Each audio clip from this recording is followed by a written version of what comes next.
Big boss ಫಿನಾಲೆಗೆ ಹನುಮಂತನ ಬಳಿಕ entry ಕೊಟ್ಟ ಮತ್ತೊಬ್ಬ ಸ್ಪರ್ಧೆ ಇವರೇ ನೋಡಿ.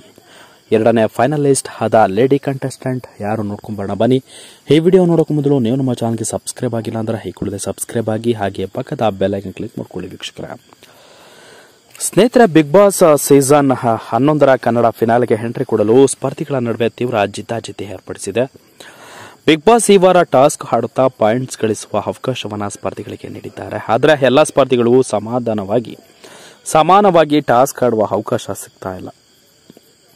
ಮೊದಲು ಮನೆಯ ಅಲ್ಟಿಮೇಟ್ ಕ್ಯಾಪ್ಟನ್ ಆದ ಹನುಮಂತನಿಗೆ ಬಿಗ್ ಬಾಸ್ ಒಬ್ಬರನ್ನ ಈ ವಾರದ ಮೊದಲ ಟಾಸ್ಕ್ ಆಡಲು ಆಯ್ಕೆ ಮಾಡುವಂತೆ ತಿಳಿಸಿದರು.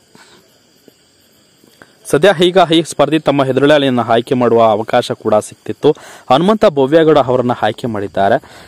ಭವ್ಯಗೌಡ ಅವರು ತಮ್ಮ ಮೊದಲ ಟಾಸ್ಕ್ ಆಡಲು ರಜತ್, ಮೋಕ್ಷಿತಾ ಮತ್ತು ಗೌತಮಿ ಅವರನ್ನ ಆಯ್ಕೆ ಮಾಡಿದ್ದಾರೆ. ಹೀಗೆ ಟಾಸ್ಕ್ನಲ್ಲಿ ಗೆದ್ದ ಸ್ಪರ್ಧಿ ತಮ್ಮ ಎದುರಾಳಿಗಳನ್ನ ಆಯ್ಕೆ ಮಾಡುವ ಅವಕಾಶವನ್ನ ಪಡೆದಿದ್ದಾರೆ.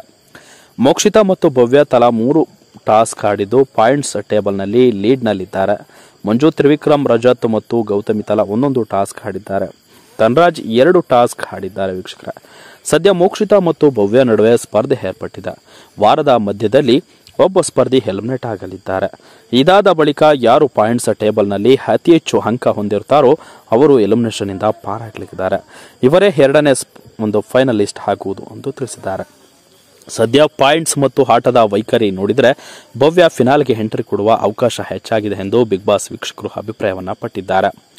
ಬಿಗ್ ಬಾಸ್ ಮನೆಯಲ್ಲಿ ಅತಿ ಹೆಚ್ಚಾಗಿ ಇದೀಗ ಹನುಮಂತನಿಗೆ ಸಪೋರ್ಟ್ ಇದ್ದು, ಹನುಮಂತನೇ ನೇರವಾಗಿ ಸೆಲೆಕ್ಟ್ ಮಾಡಿಕೊಂಡಿದ್ದಾರೆ ಭವ್ಯಗೌಡ ಅವರನ್ನ. ಭವ್ಯಗೌಡ ಅವರ ಆಟಕ್ಕೆ ಅನೇಕರು ಅಭಿಪ್ರಾಯವನ್ನು ವ್ಯಕ್ತಪಡಿಸಿದ್ದಾರೆ. ಫಿನಾಲೆಗೆ ಬರ್ತಾರೆ, ಫಿನಾಲೆ ಕಿರೀಟವನ್ನ ಎತ್ತಿ ಹಿಡಿತಾರೆ ಅನ್ನೋದನ್ನ Bigg Boss strong contestant Bhavya Gowda ಅವರು ಇದೀಗ ಎಲ್ಲರನ್ನ ಮೀರಿಸುವ ಆಟವನ್ನ ಬಿಗ್ ಬಾಸ್ ಮನೆಯಲ್ಲಿ ಪಡೆದುಕೊಂಡಿದ್ದಾರೆ. ವೀಕ್ಷಕರೇ, ಕಾದ್ ನೋಡ್ಬೇಕಿದೆ ಏನಾಗುತ್ತೆ. ಮುಂದಿನ 2 ವಾರಗಳ ಬಳಿಕ ಬಿಗ್ ಬಾಸ್ ಕಿರೀಟವನ್ನ ಯಾರು ಎತ್ತಿ ಹಿಡಿತಾರೆ ಅನ್ನೋದನ್ನು ಕಾಯ್ದು ನೋಡ್ಬೇಕು ವೀಕ್ಷಕರೇ. ಅಲ್ಲಿವರೆಗೂ ನೋಡ್ತಾ ಇರಿ ಈ ವಿಡಿಯೋವನ್ನ ಅಂತ ಹೇಳ್ತಾ ಈ ವಿಡಿಯೋವನ್ನ ಮುಗಿಸ್ತಾ ಇದ್ದೀನಿ. Thank you.